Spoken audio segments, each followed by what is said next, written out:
نحمده ونصلي ونسلم على رسوله الكريم اما بعد فاعوذ باللہ من الشیطان الرجیم بسم اللہ الرحمن الرحیم۔ محترم سائمین اور میرے ہم وطن ساتھیوں، السلام علیکم ورحمۃ اللہ وبرکاتہ۔ آج مجھے جس موضوع پر لب کشائی کرنے کا موقع ملا ہے وہ ہے واقعہ معراج۔ سج گئی ہے معراج کی محفل، کیا ہے خوب نظارہ۔ سج گئی ہے معراج کی محفل، کیا ہے خوب نظارہ۔ عرش معلا بنا محلہ، دید کو رب نے بلایا۔ حشر تلک نہ ہو کسی کا ایسا آنا جانا۔ سامعین محترم، قرآن میں ارشاد باری تعالیٰ ہے، سبحان الذی اسری بعبدہ لیلا من المسجد الحرام الی المسجد الاقصی، صدق اللہ العظیم وصدق رسولہ النبی الکریم الامین۔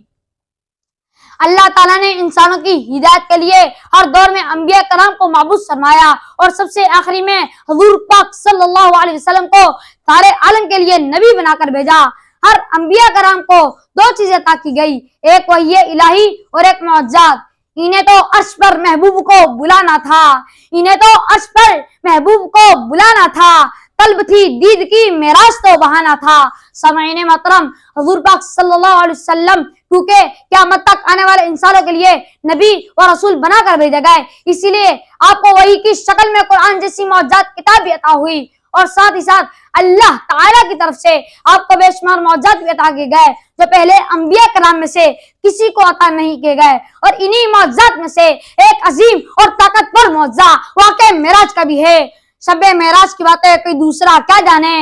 شب معراج کی باتیں کوئی دوسرا کیا جانے، خدا کیا ہے نبی جانے، نبی کیا ہے خدا جانے۔ سامعین محترم،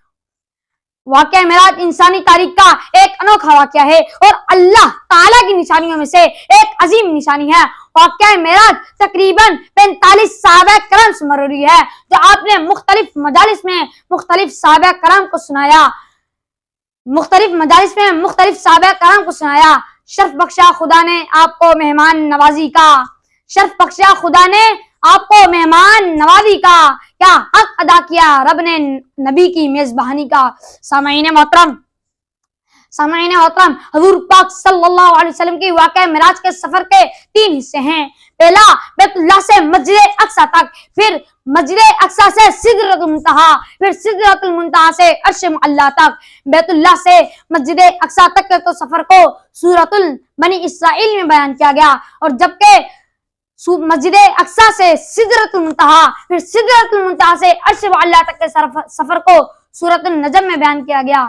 معراج کا سفر ہے، سرکار جا رہے ہیں، معراج کا سفر ہے، سرکار جا رہے ہیں اور لامکاں پہنچ کر تشریف لا رہے ہیں۔ معراج حقیقت ایمان ہے ورنہ، معراج حقیقت ایمان ہے ورنہ پردے میں کیا رکھا ہے سرکار جانتے ہیں، پردے میں کیا رکھا ہے سرکار جانتے ہیں۔ سامعین محترم، حضور پاک صلی اللہ علیہ وسلم کے معراج کی تفصیل مجھ جیسے کم فہم اور کم عمر بیان کرنے سے قاصر ہوں، بس مختصر سا واقعہ آپ کے سامنے پیش کر رہا ہوں۔ محدثین کرام اور دیگر بعض حدیثوں میں اس کی روایت یوں ملتی ہے کہ جب آپ کو منصب نبوت پر فائز ہوئے 12 سال گزر چکے تھے اور آپ کی عمر مبارک 52 سال تھی اور آپ اپنی چچا زاد بہن کے گھر آرام فرما رہے تھے، تو تب حضرت جبرائیل علیہ السلام تشریف لائے، آپ کو بیدار فرمایا، مختصر بیان کروں گا، آپ کو بیدار فرمایا اور زمزم کے کنویں پر لے گئے، پھر آپ کے سینہ اقدس کو چاک کیا اور قلب اثر کو آب زمزم دھویا اور ایمان و حکمت سے بھرے تشت کو آپ کے سینہ اقدس میں رکھ کے حضور پاک صلی اللہ علیہ وسلم کے سینہ اقدس میں رکھے اسے برابر کر دیا۔ پھر سواری کے لیے ایک جانور منگایا جسے براق کہتے ہیں، اس کی رفتار کا عالم یہ تھا کہ جدھر نگاہ پڑتی تھی ادھر اس کا کرم ہوتا تھا، ادھر اس کا قدم ہوتا تھا۔ سامعین محترم،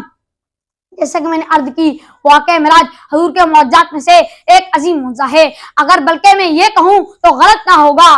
کہ اس واقعے کے اندر کئی سے معجزات اور اللہ کی قدرتی نشانیاں موجود ہیں۔ ایک پل میں گئے عرش پر لوٹ آئے زمین پر، ایک پل میں گئے عرش پر لوٹ آئے زمین پر، دنیا ہے اسی بات پر حیران۔ واقعہ معراج، سامعین محترم، ام ہانی کی گھر کی چھت کے اندر سے حضرت جبرائیل علیہ السلام کا اندر داخل ہونا، حضور پاک صلی اللہ علیہ وسلم کے سینہ اقدس کو چاک کرنا، ایمان و حکمت سے بھرے تشت کو آپ کے سینہ اقدس میں رکھنا، پھر ایک رات میں پھر ایک رات میں مسجد حرام سے مسجد اقصی تک جانا، پھر وہاں انبیاء کرام کی امامت کروانا، پھر وہاں سے انتہائی تھوڑے وقت میں آسمانوں کی بلندیاں کی طرف جانا، وہاں پھر انبیاء کرام سے ملاقات کرنا، جنت اور دوزخ کا مشاہدہ کرنا، دروغہ جہنم سے گفتگو کرنا اور پھر انبیاء کرام سے ملاقاتیں کرتے کرتے آسمانوں کی بلندیاں طے کرتے کرتے سدرۃ المنتہا تک جانا، پھر وہاں حضرت جبرائیل علیہ السلام فرماتے ہیں حضور صلی اللہ علیہ وسلم، یا رسول اللہ اس سے آگے میں نہیں جا سکتا، میری پرواز کی انتہا اسی مقام پر ہے، اور پھر براق اور حضرت جبرائیل علیہ السلام اس مقام پر رک گئے اور پھر حضور صلی اللہ علیہ وسلم عرش معلیٰ کی بلندیوں کی طرف چلے گئے۔ پھر کیا منظر تھا، کیا پیارا سفر تھا، کیا عجیب کیفیت تھی، منظر بدل رہا تھا، نور کھل رہا تھا، یار چل رہا تھا، پردہ اٹھ گیا تھا، یار چل رہا تھا، پھر تمام حجابیں پار ہو گئی، پھر ایک ایسا مقام آیا کہ ندائی اذن منی یا خیر البرکات، اے محبوب ذرا اور قریب ہو جائیے۔ حضور فرماتے ہیں کہ میں اپنے رب کے اتنا قریب ہو گیا تھا کہ میں نے اپنے رب کو اچھی صورت میں دیکھا، اور پھر ذات باری تعالیٰ نے اپنا دستہ قدرت میرے دونوں کاندھوں کے درمیان رکھا، جس کی ٹھنڈک میں نے اپنے سینے میں محسوس کی، اور جو کچھ آسمان اور زمین میں تھا میں سب جان گیا۔ اپنی تقریر کا اختتام اس شعر سے کرتا ہوں، کبھی معراج کبھی شب رات تو کبھی شب قدر دیتا ہے، کبھی معراج کبھی شب رات تو کبھی شب قدر دیتا ہے، کتنا مہربان ہے میرا رب، بخشش کے ہزاروں سبب دیتا ہے، ما علیہ الا البلاغ المبین۔